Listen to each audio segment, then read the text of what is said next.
One of the new laws for 2025 is Senate Bill 611. SB 611 changes things for landlords in 3 different ways. SB 611 bans landlords for charging tenants to prepare and serve any notice of termination, such as the 3-day pay or quit. Number 2, Senate Bill 611 requires landlords to accept rent paid in more forms than was previously required.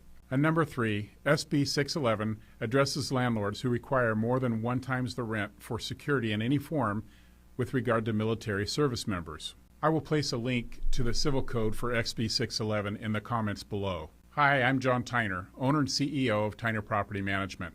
We manage about 1,200 homes in the greater Sacramento area. I've managed homes for 38 years now, and I've seen more legal changes in the past 4 years than the prior 4 decades. 2025 is no exception, and I want to share these requirements with California landlords as soon as possible. Until now, most landlords have had provisions in their lease agreement that allow them to charge the tenant when they have to serve a 3-day notice to pay or quit. While the language of Senate Bill 611 prohibits charging the tenants for any notice of termination, the most common notice of termination where landlords have charged is the 3-day pay or quit. That's the required first step for any eviction. It would also apply to serving a 3-day quit, but those kinds of notices are reserved for the most egregious behavior of the tenants.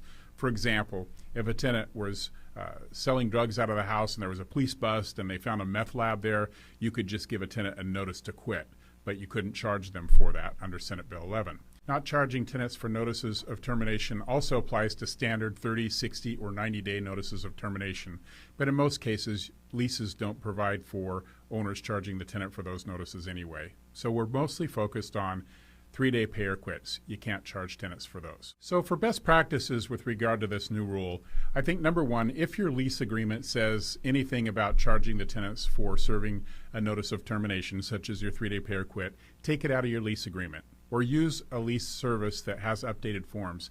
All of the big ones will be taking that out of their documents for next year in 2025. Number 2, consider using a late letter reminder rather than serving a 3-day notice to pay or quit. If your tenant just needs a reminder, send them an email rather than driving out to the property.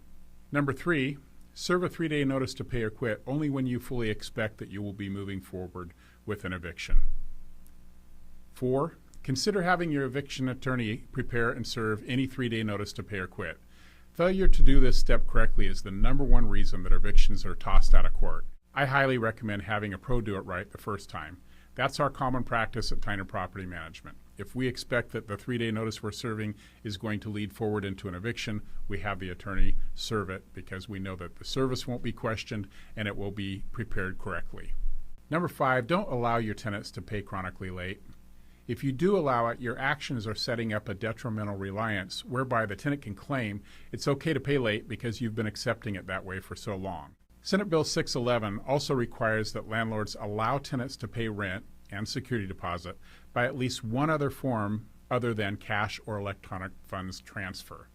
So landlords cannot require tenants to make wire funds or cash-only payments. The best practice is that any funds that are due prior to the tenant's possession, so the first month's rent and the security deposit, those should be paid in guaranteed funds. In other words, a cashier's check.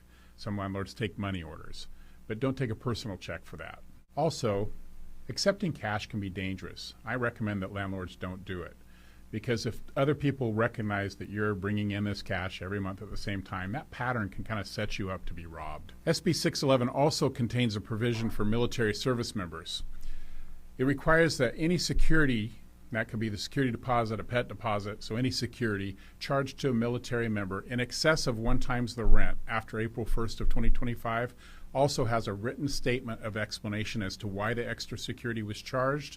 Furthermore, any security deposit in excess of 1 month's rent must be refunded within 6 months if the tenant has not been in the arrears for his rent payments during that 6-month period. When I make these videos, I always like to give credit where credit is due for the law.